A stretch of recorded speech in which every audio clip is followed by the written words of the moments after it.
I'd like to introduce you to one of my favourite games. It's Carcassonne. Now, Carcassonne's been around a couple of years. It's an amazingly simple tile placement game, which I think can be enjoyed by the whole family. It can be played with 2 to 4 players, and it can be played in around 30 minutes to an hour, depending on your speed and number of players. So, what can I tell you about Carcassonne? Well, firstly, just to reiterate, it's tile placement. What does tile placement mean?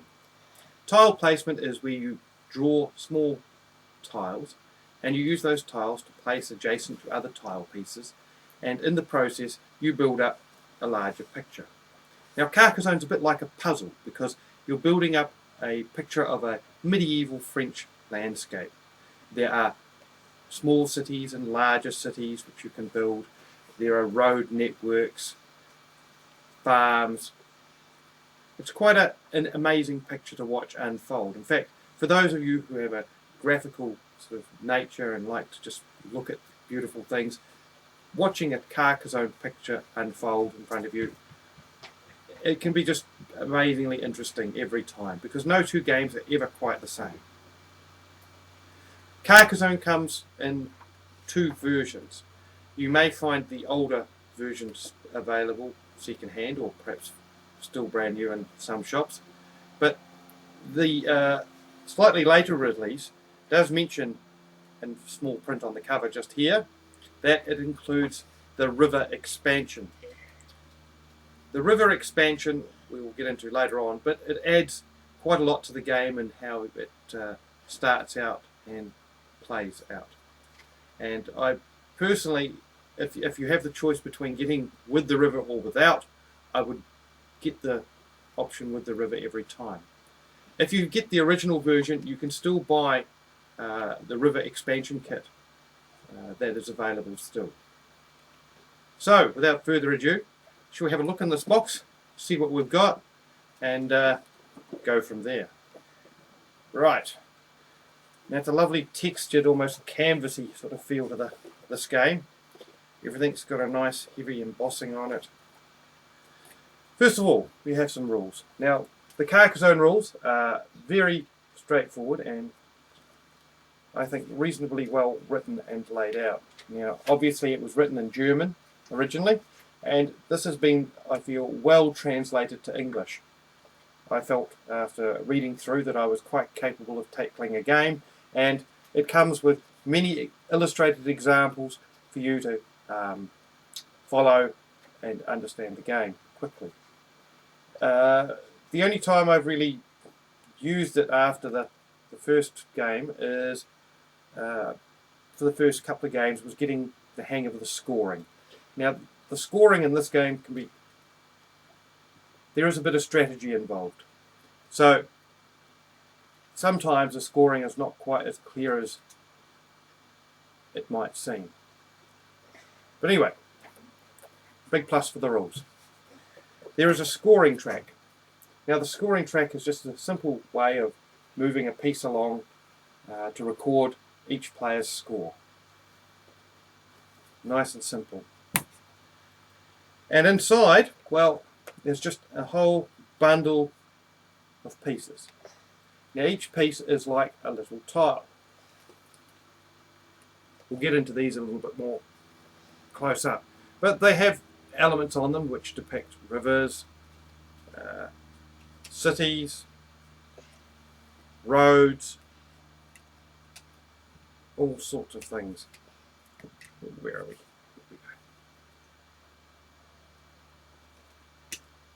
All up, there's over 80 components, and when you add the river in, there's a few more. So, let's get into looking at the pieces a bit closer and starting to understand how the game works.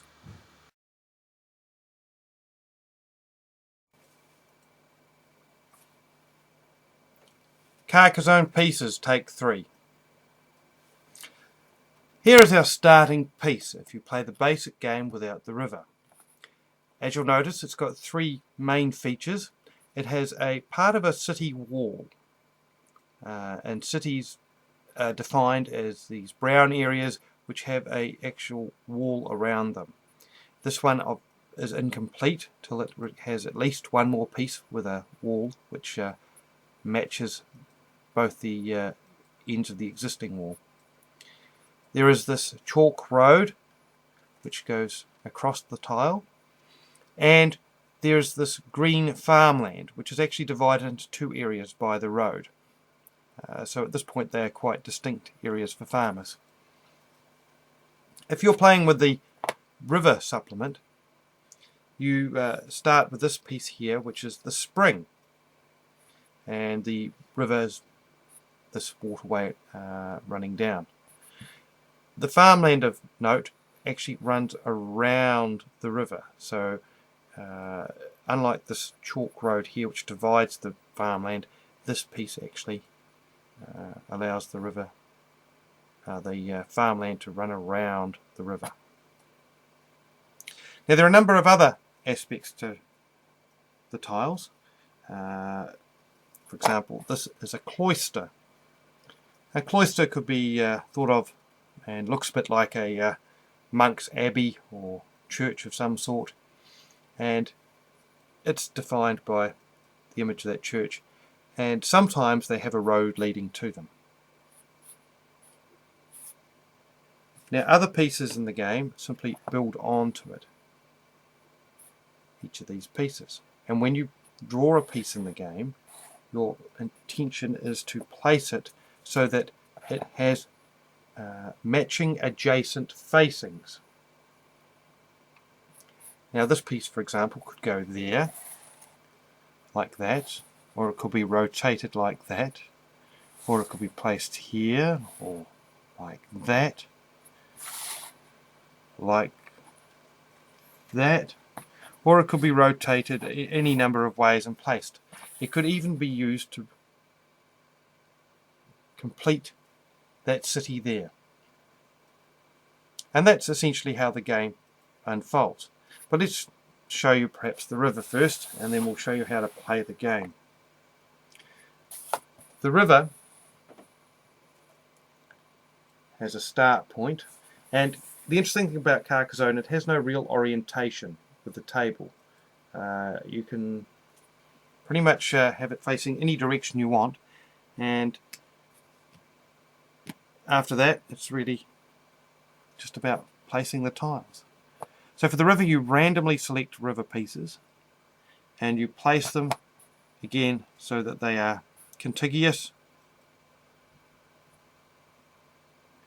and features match up. Now the only rule with the river is that it may not double back on itself, and as you can see straight away, this makes a very, very interesting starting point for the game. The players can orientate the river however they wish as they place it. And the river has a few more components, which for the sake of completeness we'll place. And lastly, there is a lake or pond at the end, which might just be off screen. After that, the main tiles are all mixed up, and they are then stacked up in piles, or you could have them in a box, the box lid upside down, or you might have a bag which you can pass around the table. Whichever way you choose it, just create a system where you cannot see the facing playing side of the tile, and that players must randomly draw somehow the component tiles one at a time. So let's have a look at how this might unfold as a game, using this river as a starting point. Each player in turn first draws a component tile. Now they look at their tile and they must decide how best they can place it so as to start creating cities or road networks which they can score points from. Other players might try and suggest ways of placing it, and they could suggest ways which benefit themselves more than the other player, or for those with a longer term strategy outlook, they might suggest placement which ultimately might benefit somebody else long term as much. So perhaps with this piece we might start by let's say I place that here. I've placed the city, but I now need to try and claim some points for it. Because it's incomplete, there's no way I can score points yet from it, but it has the potential to be built, and perhaps in this case built onto this city piece and expanded to score more points.